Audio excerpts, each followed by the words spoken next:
আমি officer in charge Mohammad Shahinul ইসলাম, সাটুরিয়া থানা। বর্তমানে আমি এখানে কর্মরত রয়েছি। আসলে সাটুরিয়া থানার বর্তমান যে অবস্থা, এটা অত্যন্ত ভালো। আমি আসার পরে এখানে যোগদান করার পরে পুলিশি টহল বৃদ্ধি করেছি, চেকপোস্ট বৃদ্ধি করেছি,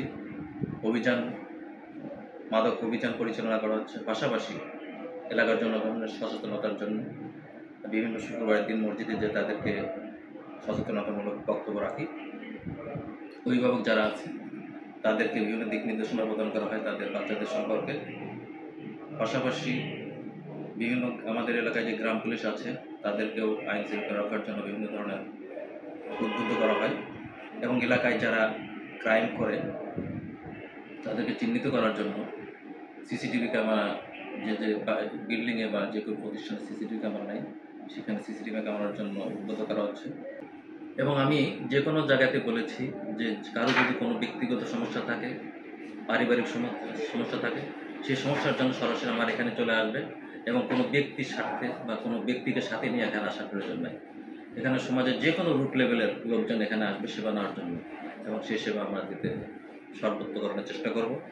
পাশাপাশি এলাকায় যে বিভিন্ন ধরনের অপরাধমূলক কার্যক্রম যাতে না ঘটে সেই ধরনের জন্য জনগণকে বিভিন্নভাবে সচেতন করা হয়। আইন শৃঙ্খলা মিটিংয়ে, স্কুলে, অভিভাবকদের সাথে জনসংযোগের মাধ্যমে এই জিনিসগুলো উদ্বুদ্ধ করা হয় এবং মোটামুটি আমি এটা আপনাদেরকে নিশ্চিত করছি অন্যান্য জেলার চেয়ে সাটুরিয়া থানার অবস্থা বর্তমানে ভালো এবং এখানে মানুষের ভিতরে যে আইন শৃঙ্খলা অপরাধ প্রবণতা যে আছে সেটা এখন বর্তমান নাই বলতেই চলে এবং আমরা তাদেরকে উদ্বুদ্ধ করছি যাতে ভবিষ্যতে পুলিশ এবং এলাকার জনসাধারণ আমরা একসাথে মিলে কাজ করতে পারি, এই দৃষ্টি রেখে তাদের সাথে একসাথে কাজ করা হচ্ছে।